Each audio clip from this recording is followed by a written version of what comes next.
presented by Fast Music।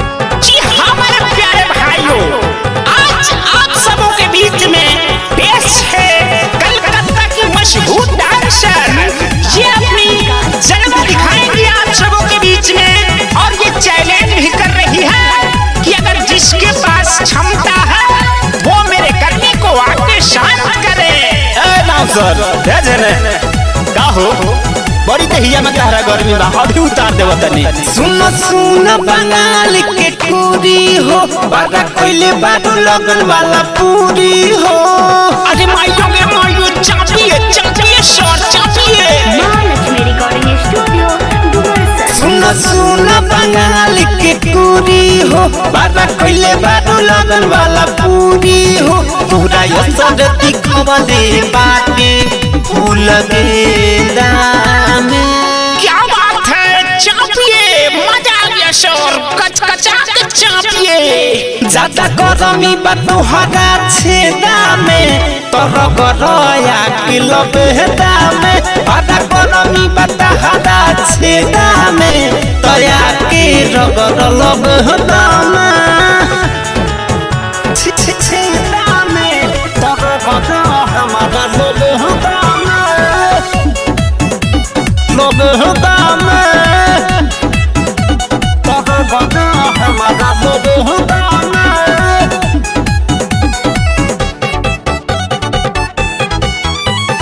बारू तू गदराइल हो, लागलू मिसाइल हो, लागलू मिसाइल हो, लागलू मिसाइल हो।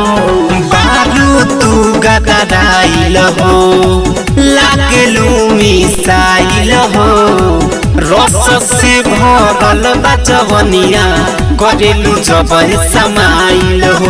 बड़ी माता तू भई बुझवानी में, कब भेंट कर रानी हो फलानी में। सारा देह के नरजी उतारब तुहरा सफेदा में। जियो राजा चाप के रखिए, इसको भी था लगे कि देसी माथा का पट्टा कैसा होता है। ज्यादा गरमी बा तुहरा छेदा में, तोर गर हमारा लबेदा में। ज्यादा गरमी बा तुहरा छेदा में, तोर गर हमारा लबेदा में। छेदा में तोर गर हमारा लबेदा में, लबेदा में।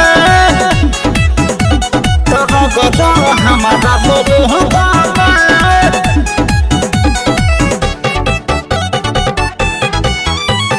राइटर कुनाल के पूछेलू ना हाल के, पूछेलू ना हाल के, पूछेलू ना हाल के। राइटर कुनाल के पूछेलू ना हाल के। कमर करी हैया देखा के पूछ देवेलू गाल के।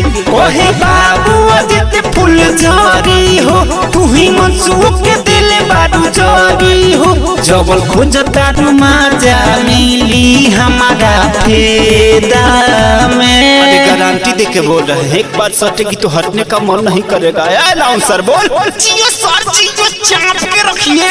ज्यादा गरमी बा तुहरा छेदा में, तोर गर हमारा लबेदा में। ज्यादा गरमी बा तुहरा छेदा में, तोर गर हमारा लबेदा में। Mahalakshmi recording studio Dumarsan.